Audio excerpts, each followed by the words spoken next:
The Lord be with you. And with your spirit. A reading from the Holy Gospel according to John. Glory to you, O Lord. Since the Passover of the Jews was near, Jesus went up to Jerusalem. He found in the temple area those who sold oxen, sheep, and doves, as well as the money changers seated there. He made a whip out of cords and drove them all out of the temple area with the sheep and oxen, and spilled the coins of the money changers and overturned their tables. And to those who sold doves, he said, "Take this out of here and stop making my Father's house a marketplace." His disciples recalled the words of Scripture, "Zeal for your house will consume me." At this, the Jews answered and said to him, "What sign can you show us for doing this?" Jesus answered and said to them, "Destroy this temple, and in 3 days I will raise it up."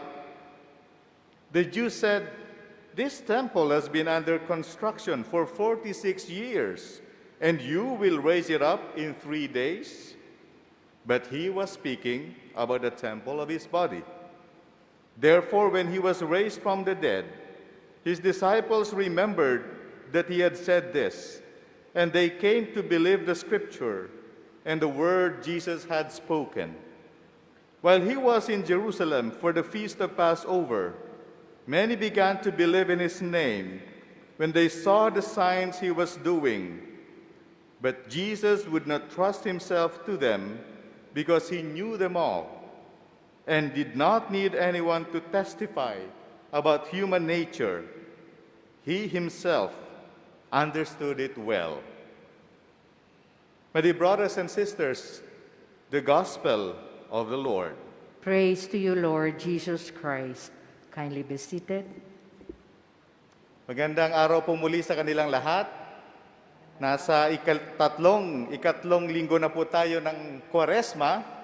At kung ating pong titingnan yung mga pagbasa kapag Kwaresma, yung unang 2 linggo ay nanggagaling doon sa Ebanghelyo kung saan natatapat yung cycle. Dahil nasa cycle B po tayo, yung unang 2 linggo galing kay St. Mark. Pero yung pangatlo, pang-4 at pang-5 linggo, lagi pong galing yan kay St. John. Kaya ito po ating pagbasa ngayon ay galing kay St. John. Napakaganda dahil sa araw din na ito na nagdiriwang tayo ng pasasalamat sa mga doktor, sa mga family physicians, Philippine Academy of Family Physicians. Alam niyo po kung meron ako maimumungkahing ebanghelyo para sa mga doktor, ebanghelyo ni St. John. Dahil dito po yung simbolo ng medicine.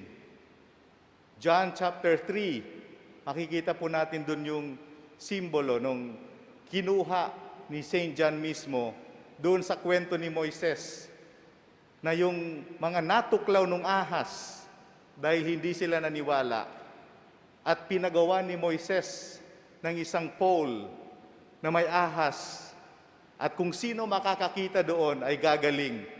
Di ba yun po yung naging simbolo ng medicine? At dito sa ating ebanghelyo, ganun din.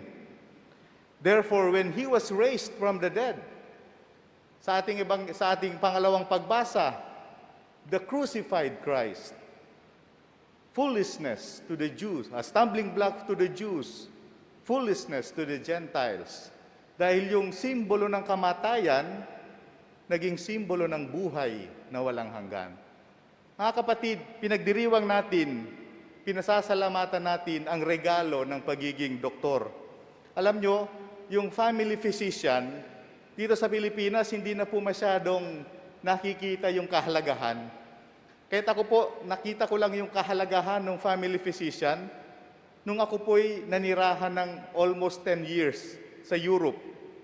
Kasi doon po, hindi ka mabibigyan ng medical insurance kapag walang family doctor. Ibig sabihin kasi doon, hindi tayo pwedeng pumunta sa ospital na walang rekomendasyon ng family doctor. At yung insurance natin, ay nakakabit doon sa family doctor. Kaya yung lagi nating napapanood sa TV na mga advertisement ng paracetamol, ibuprofen, if symptoms persist, consult your doctor. Ang tinutukoy doon is the family physician, hindi yung espesyalista. Of course, specialize if you must. Pwede tayong mag-specialize. Pero ang kahalagahan ng family physician ay sila yung nakaka-interpret ng symptoms. Una, primary care. Sila yung una nakaka-interpret. At sila din yung nakakakita ng kabuuan. Dahil may danger yung specialization. Kapag specialist na tayo, baka makita natin yung katawan ng tao o yung buhay ng tao sa pamamagitan na lamang nung pananaw nung parte na in-specialize natin. Makita natin yung tao sa pamamagitan na lamang nung mata. Makita natin yung tao sa pamamagitan na lamang nung atay. Samantalang ang dapat nakikita natin, yung lahat ng sintomas, makita natin yung kabuuan. Kaya yung family physician, sila talaga yung may holistic perspective. Dahil may primary care from the womb to the tomb. Sila, kayo. Eh dito sa ating ebanghelyo mga kapatid, makikita rin natin na ang Panginoon ay isang doktor. Ang Panginoon ay isang doktor dahil nakita niya yung sintomas ng isang iglesia na may sakit. Yung simbahan na may sakit. At ano yung sakit ng simbahan na hanggang ngayon, nandito pa rin. Ito yun. Sinabi ng Panginoon, we are making the Father's house into a marketplace. Ito yung sakit po ng simbahan. Kaya kung dumating ang Panginoon para hugasan, linisin ang simbahan, ito'y para linisin, tanggalin yung tinatawag nating marketplace mentality sa ating religious devotions. So anong ibig sabihin nung alisin ang marketplace mentality? Minsan kapag narinig po natin itong stop making my Father's house a marketplace, akala natin patungkol ito doon sa religious store, doon sa mga nagbebenta sa tabi ng simbahan. Ay hindi po ito patungkol doon. Anong ibig sabihin ng making our Father's house into a marketplace? Ito po yung pananaw natin sa devotion natin na pupunta ako sa simbahan para maibsan yung aking kasalanan, para humingi ng pabor sa Panginoon, para mahugasan yung aking kasalanan. Ito yung mag-aalay ako dahil humihingi ako ng kapalit at ibinibigay ko lamang yung kapalit ng aking puso na yun talaga yung hinihingi ng Panginoon. Di ba minsan ganun ang konsepto natin sa religion? Mag-aalay ako dahil kapalit lamang ito nung puso na dapat kong ialay. That is bargaining. That is marketplace mentality. At kaya nagkakagulo-gulo ang ating lipunan, ang ating bayan, dahil sa ganitong mentality. Okay lang mangurakot mula Lunes hanggang Biyernes. Anyway, pag Linggo, mag-aalay naman ako. Di ba ganun yung mentality? That is a marketplace mentality.